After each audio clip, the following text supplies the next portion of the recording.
అంటే ఒక హీరో, ఒక విలన్ అన్న పడికట్టు పదాలని మార్చేస్తున్నారు మన ఫిల్మ్ మేకర్స్. సినిమా రేంజ్ పెంచే క్రమంలో స్టార్ క్యాస్ట్ తో సాలిడ్ గా స్క్రీన్ నింపేస్తున్నారు.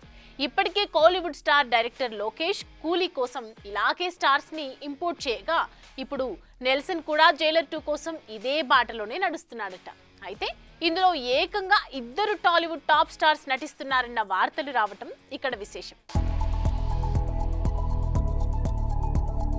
జైలర్ 2 ఇప్పుడు ఈ సినిమా కాస్టింగ్ టాపిక్ ఒక్కసారిగా సెన్సేషన్ అవుతుంది. కారణం ఇప్పటికే ఇందులో నందమూరి బాలయ్య నటిస్తున్నాడన్న వార్తలు రాగా తాజాగా ఈ సినిమాలో టాలీవుడ్ కింగ్ నాగ్ విలన్ గా నటిస్తున్నాడనే న్యూస్ చక్కర్లు కొట్టడమే. ఇప్పటికే కూలీ కోసం క్యామియో చేసిన నాగ్ కుబేరాలోనూ లీడ్ రోల్లో నటించిన సంగతి తెలిసిందే. అయితే ఇంకా నాగ్ తన ఒపీనియన్ చెప్పలేదని తెలుస్తోంది. ఒకవేళ నాగ్ గ్రీన్ సిగ్నల్ ఇస్తే మాత్రం సినిమా అంచనాలు ఆకాశానికి తాకడం గ్యారంటీ. అయితే సెంచరీకి దగ్గరైన నాగ్ 100 సినిమాల్ని పూర్తి చేసుకోకుండా ఇలా సైడ్ రోల్స్ లో సెటిల్ అవ్వడం ఏంటని బాధపడిపోతున్నారట అక్కినేని ఫ్యాన్స్.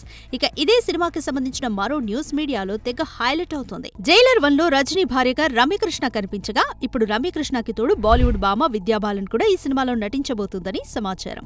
ఇప్పటికే జైలర్ లో మోహన్ లాల్, జాకీ ష్రాఫ్, శివరాజ్ కుమార్ అతిథి పాత్రల్లో మెరిశారు. దీన్ని బట్టి చూస్తే జైలర్ 2 సినిమా అటు కోలీవుడ్ ఇటు టాలీవుడ్ లతో పాటు బాలీవుడ్ పైన కన్నేసినట్లు కనిపిస్తుంది. ఏది ఏమైనా ఒక సినిమాలో ఇంతమంది కాస్టింగ్, అది కూడా టాప్ స్టార్స్ ని బరిలోకి దింపుతున్న నెల్సన్ కి హ్యాట్స్ ఆఫ్ చెప్పక తప్పదు. చూడాలి మరి తనకి వచ్చిన ఈ ఆఫర్ కి నాగ్ సై అంటాడా లేక వద్దులే అనుకుని హీరో రోల్స్ కే పరిమితం అవుతాడా?